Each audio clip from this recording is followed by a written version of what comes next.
The egg had no business being warm. It sat in its carrying cradle in the observation lounge of Station Orveth, deep silver, with veins of pale gold running through the shell like frozen lightning. Elder Dorath had brought it, as Drakari elders always did on long journeys, a tradition so old that most species in the galactic conclave had stopped asking questions about it. The egg was simply there, the way old things simply are. Nobody expected it to do anything. Downstairs, in Supply Room 7, Rue was alphabetizing. She had found the diplomatic files stacked in the wrong order 3 days ago. Nobody had asked her to fix them. Nobody had noticed they were wrong. But Rue noticed, the way she always noticed small things that everyone else was too busy performing importance to see. So she was fixing them, one folder at a time, in the quiet of a room that smelled like recycled air and old plastic. Above her, the summit was in full noise. 7 species, 43 delegates, one treaty that would reshape who controlled what shipping lane for the next 100 years. Ambassadors floated in their pressure suits, senators clicked their translator beads, and a Vorath dignitary with 4 arms and a crown of bioluminescent spines told anyone who would listen that this was the most important diplomatic moment in a generation. Rue was not invited to any of it. She was there to make sure refreshments were at the right temperature and that the document folders were ready if anyone needed them. She had also quietly stopped a near disaster that morning when she noticed that the standard Corvani greeting gesture would have been read as a direct insult by the merry delegates seated across from them. She had slipped a note to the Corvani attaché, who had adjusted without knowing why. No incident. No one knew. She went back downstairs and kept alphabetizing. That was when the egg moved. It did not crack slowly. It did not give dramatic warning. One moment it was still, and the next a piece of shell, the size of a dinner plate, fell to the floor of the observation lounge, and a small head pushed through, blue as deep ocean water, with gold markings along the jaw that pulsed like a heartbeat. The room above erupted. Every delegate turned. Every camera drone swung around. Elder Dorath rose from his seat, enormous and still, and watched with eyes that had seen centuries pass. The hatchling blinked, shook shell from her ears, looked around the room with the slow, measuring calm of something that had been deciding things before it even finished being born. The Vorath senator stepped forward first, arms spread wide, broadcasting importance like a signal flare. The merry ambassador adjusted her ceremonial collar. 3 other delegates physically repositioned themselves to be more visible.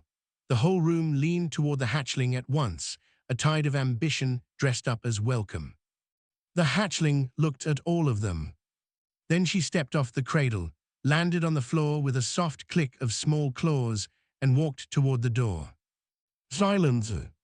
She moved through corridors that the station's internal cameras tracked without understanding, down one level, past the generator room, left at the maintenance junction.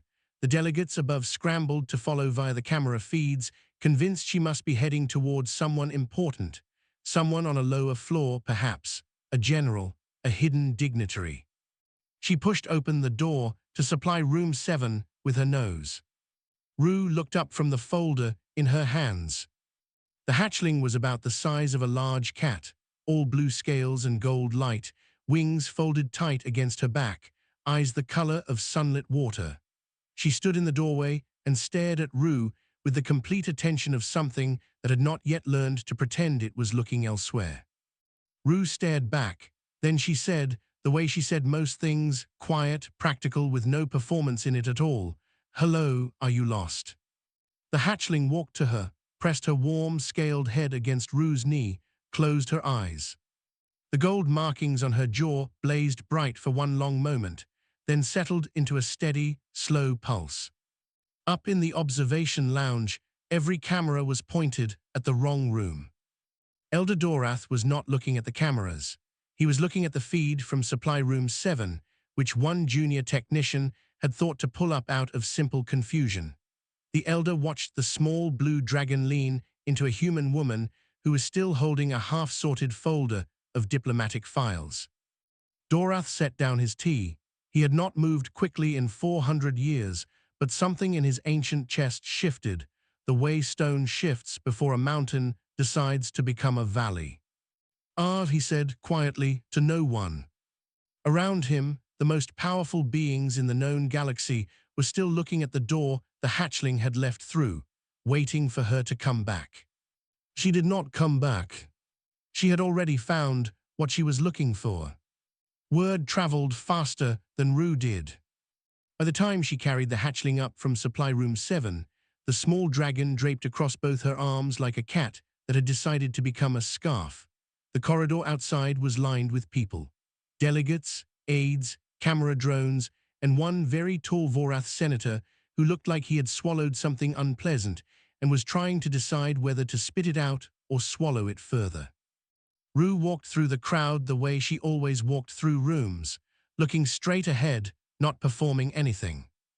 The hatchling opened one eye, surveyed the crowd, and closed it again. The questions started before Rue reached the end of the hall. Was she a registered xenobiological handler? Had she interfered with the egg? Did she have any prior contact with Drakari materials? Was she aware that the bonding was a sacred cultural event and not something a support staff member should be involved in? Rue answered every question the same way. No, no, no, and I did not go to her, she came to me. That last answer was the one that caused trouble. The next morning, 3 formal objections had been filed with the Conclave's administrative office. The Vorath senator, his name was Orven, and he had spent 30 years building a reputation for knowing which way the galaxy was tilting and leaning that way first, had filed the loudest one. It argued, in careful diplomatic language, that the bond could not be valid because the human lacked the qualities the Drakari tradition required. He used the word insufficient 4 times. He used the word anomaly 7. He did not use the word human as a compliment once. Rue read the filing the same afternoon. She read it the way she read everything, completely, without rushing, making small notes in the margin of her own copy. When she finished, she set it down and looked at the hatchling, who was curled on the foot of the cot they had been assigned to share in a small guest room. They think you made a mistake, Rue said. The hatchling opened both eyes. The gold markings pulsed once slowly, like a heartbeat saying, I heard you and I disagree. Rue nodded, all right. The formal hearing was held 2 days later in the Conclave's secondary chamber, which was smaller than the main hall and smelled like the cleaning solution the maintenance staff used on the floors. Rue knew this because she was, until 72 hours ago, part of that staff. She sat at a plain table with the hatchling in her lap, which was not protocol, but no one had written a protocol for this, so there was no rule to cite against her. Elder Dorath sat apart from the proceedings in the observer's alcove. He was invited to speak. He declined for now. Senator Orven presented his case. He was very good at it. He spoke of tradition, of legacy, of the responsibility the Conclave owed to the Drakari people to ensure the bonding was treated with proper gravity. He spoke of the hatchling's future, of the weight of the Drakari name, of what it would mean for galactic relations if this bond was allowed to stand on such an uncertain foundation. He did not look at Rue while he spoke. She noticed this. When he finished, the floor was opened. 3 other delegates added brief supporting statements. Then the presiding official, a calm, merry woman named Sivran, who had been running conclave hearings for 20 years, asked if the human had anything to say. Rue said, I think this is the hatchling's decision, not mine. Sivran blinked. Elaborate. Senator Orven's argument is about what I am, but she is the one who walked through 4 corridors to find me. I did not do anything to earn that or encourage it. If the bond is a sacred choice, then arguing against it is arguing against her judgment, not mine. I'm just the person she chose. She paused. I'm not sure why everyone keeps looking at me as the problem. The room was quiet for a moment. Then Orven, with the controlled patience of a man who had never been spoken to quite like that by a supply clerk, said, the question is whether you are a suitable vessel for this responsibility. Surely you can see that a human, with the greatest of respect, does not carry the standing that this bond demands. He said greatest of respect, the way people say it when they mean none at all. Rue looked at him, not with anger, not with hurt, with the clear, steady look of someone who has been underestimated so many times it has simply become background noise. She said, "She seems to disagree." At that moment, the hatchling, who had been still and silent through the entire proceeding, turned her small head towards Senator Orven and looked at him. Just looked. The gold markings on her jaw lit up, brighter than anyone had seen them, and she held his gaze without blinking until the senator took a half step back without meaning to. The chamber was very quiet. Elder Dorath, from the observer's alcove, spoke for the first time. His voice was low, unhurried, and carried the way old things carry, not by being loud, but by simply having more weight than anything around them. He said, "The bond stands. We will not discuss its reversal again." Nobody argued, not out loud. But the galaxy was already deciding what to do about a human woman and a baby dragon who had made fools of its most important room. There are things you can measure about a person and things you cannot, and the galactic conclave had always been very confident it knew which was which. They assembled a review panel within the week. 6 specialists, a xenobiologist, a behavioral assessor, a strategic analyst, a combat evaluator, a political acuity examiner, and a Drakari cultural scholar named Vyeth, who had spent 40 years studying Drakari tradition from the outside, which was the closest any non-Drakari had ever been allowed to get. He was considered the foremost expert on the bonding in the known galaxy, which meant he knew more about it than anyone and still understood less than he thought. They gave Rue a schedule, tests every morning, review every afternoon. She read the schedule twice, then asked if the hatchling could attend the sessions. When they said no, she asked if the sessions could be held in the guest room where the hatchling was. When they said no to that too, she said all right, folded the schedule into her breast pocket, and showed up on time the next day without complaint. The xenobiologist tested her biology. She was, he confirmed, entirely human. Average bone density, average neural response time, a slight irregularity in her stress hormone readings that he flagged, then revised when he realized it was simply her baseline. She ran calmer than normal under pressure, not because she suppressed the response, but because it never fully spiked in the first place. He noted this as a curiosity and moved on. The combat evaluator gave her simulation. She did not win it. She did not lose it. She found a gap in the simulation's logic, a path through a contested zone that removed the need for conflict entirely, and used it, which the simulation registered as an incomplete outcome because it had not been programmed to account for someone simply not fighting. The evaluator wrote lateral approach, non-standard result in his notes, and then stared at it for a while. The political acuity examiner put her in a mock negotiation with 3 competing parties. She finished it in 11 minutes. The examiner checked his records afterward and found she had given every party exactly what they actually needed while never once mentioning what they had asked for. He also noted, with some discomfort, that she had done this before with the Corvani greeting situation on the first day of the summit, which he only discovered because he went looking. She had never told anyone she had intervened. She had not even mentioned it. "Why didn't you report that?" he asked. Rue said, "Report what? I passed a note. The situation was handled. Writing it up would have embarrassed the Corvani attaché and made the whole incident bigger than it needed to be." He wrote outcome-focused, ego absent in his report, and felt vaguely unsettled. By the 3rd day, the panel was confused, not because she was extraordinary by their numbers. She was not. By their numbers, she was solidly average, capable, functional, unremarkable, but nothing she did fit neatly in the boxes they had prepared. She kept producing results from outside the frame of the question. Vyeth stopped attending the formal sessions on the 4th day and started finding Rue at quieter times. Lunch. The small garden module near the station's outer ring where she took the hatchling for air and light.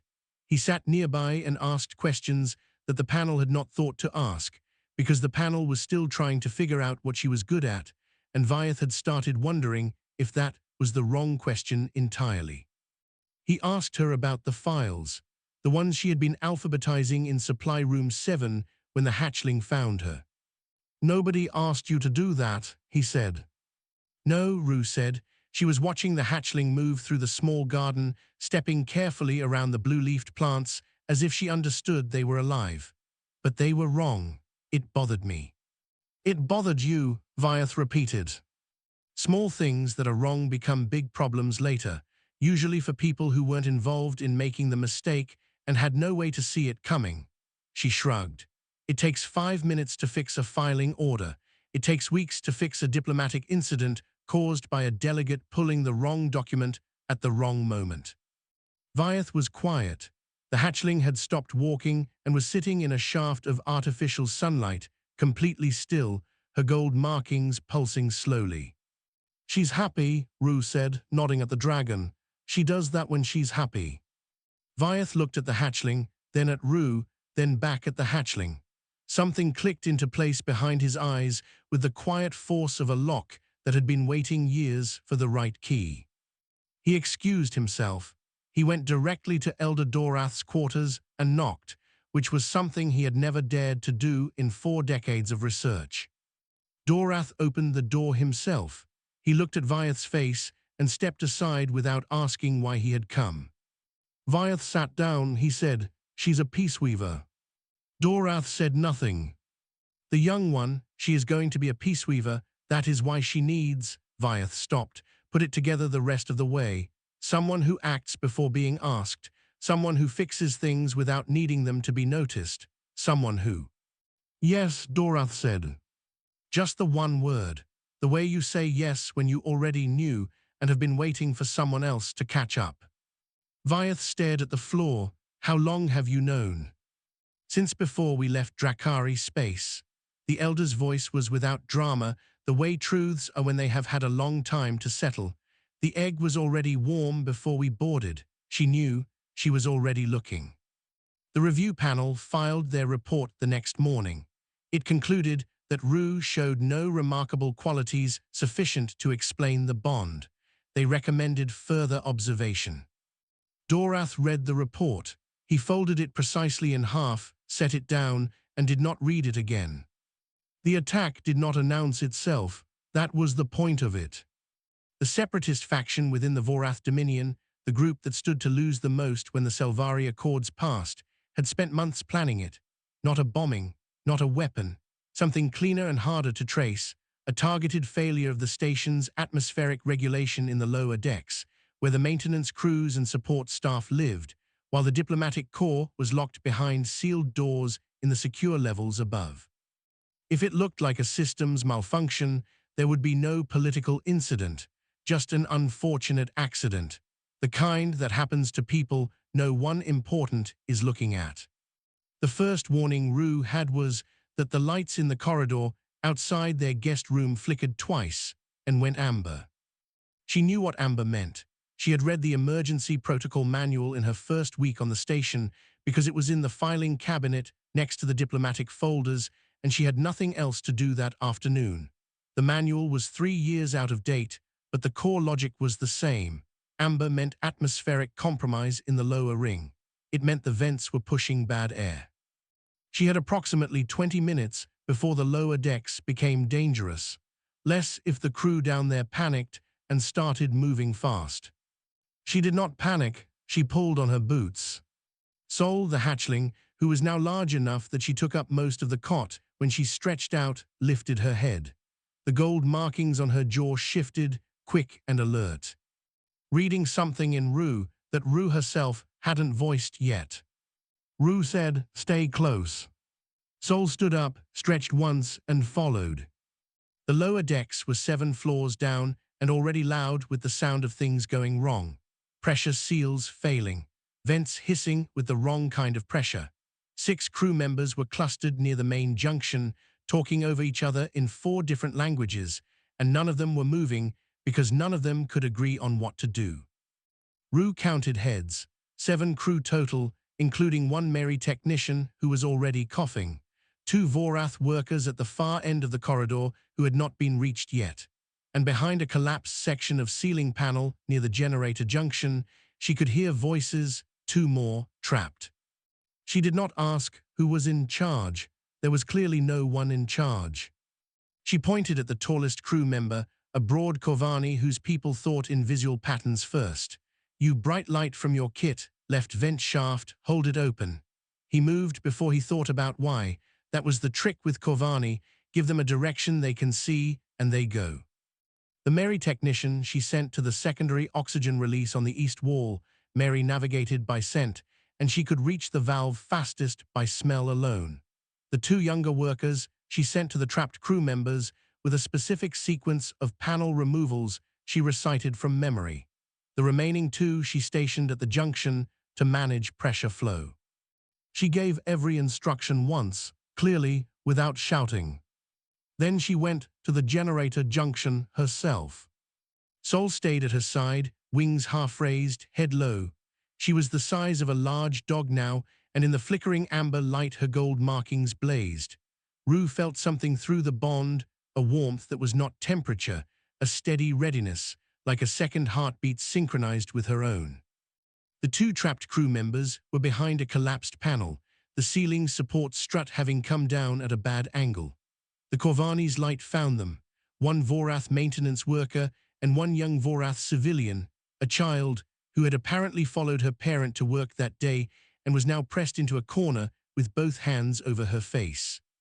Rue assessed the panel, too heavy to lift, too wide to squeeze past. She looked at Sol, held up two fingers, pointed at the upper left corner of the panel, then the lower right, two cuts, specific, clear.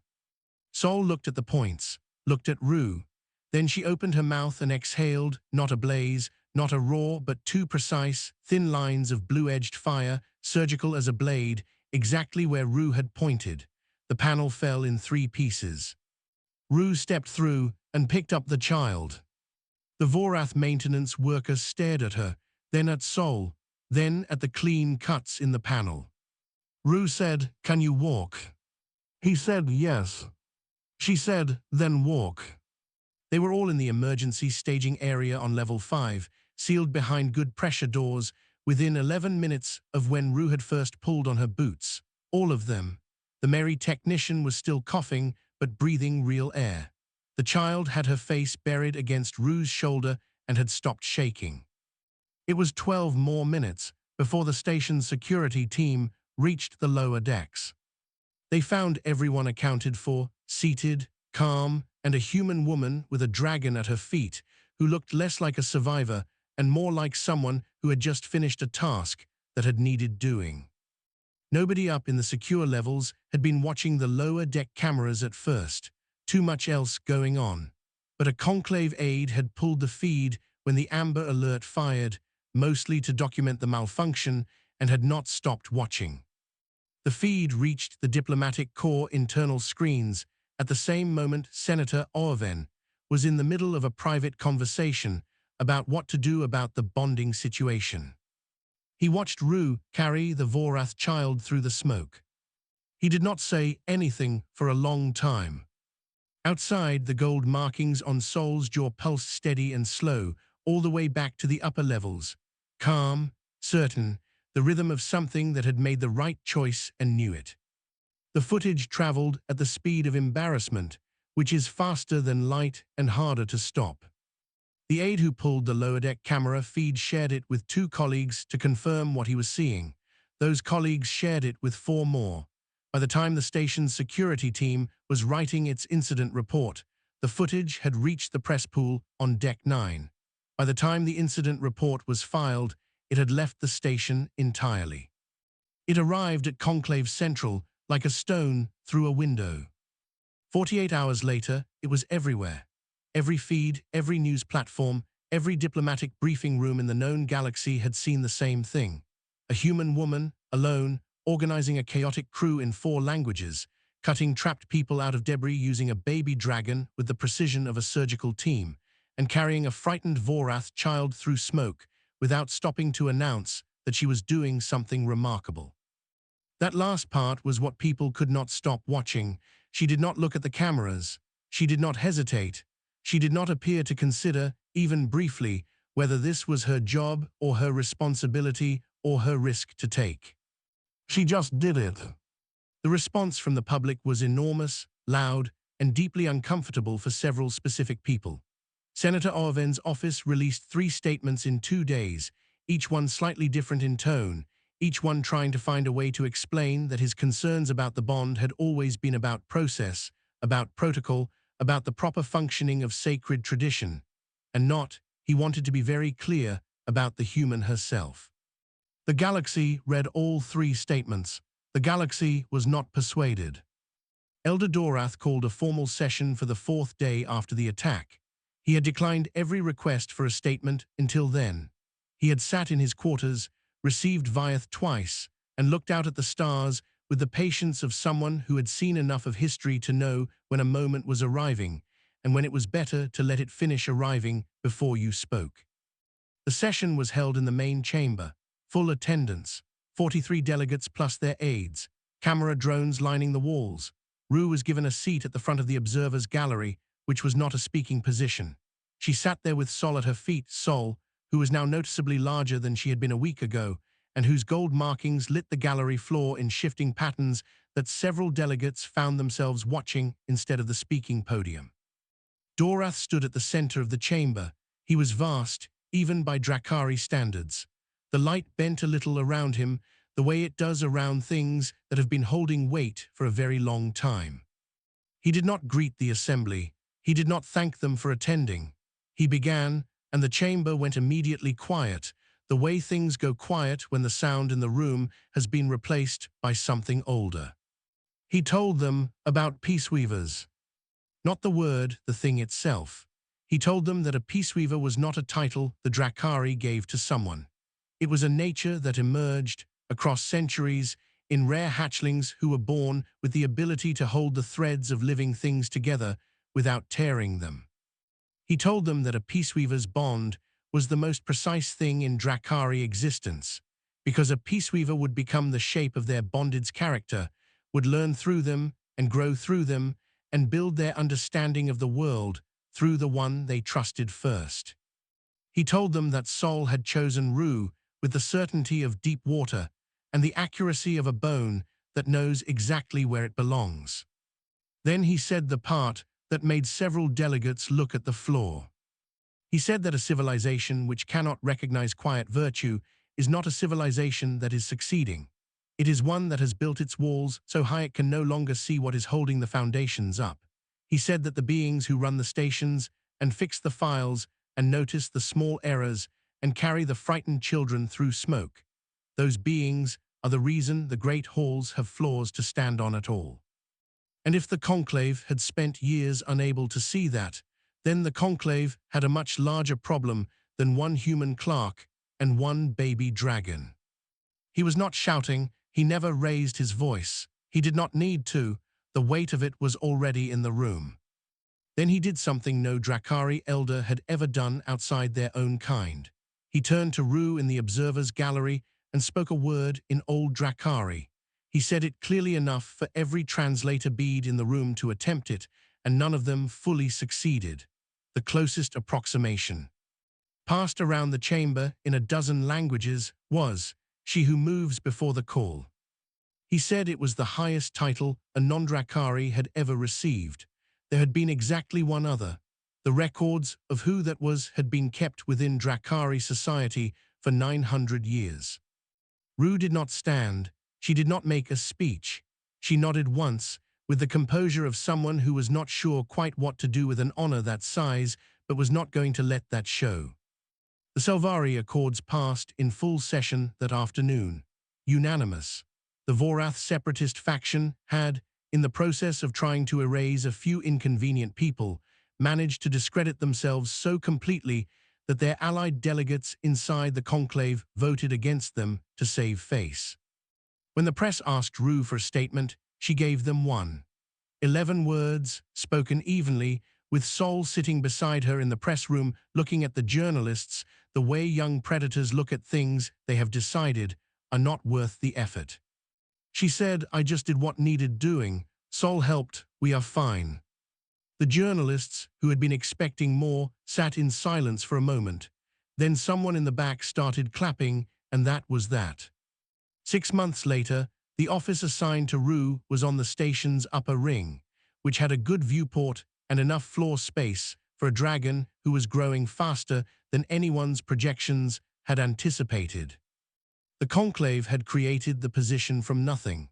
There was no existing category for a human bonded to a Drakari peaceweaver who also happened to have prevented a diplomatic catastrophe, stopped a sabotage attack, and received an ancient Drakari title. They had argued about the job title for 2 weeks.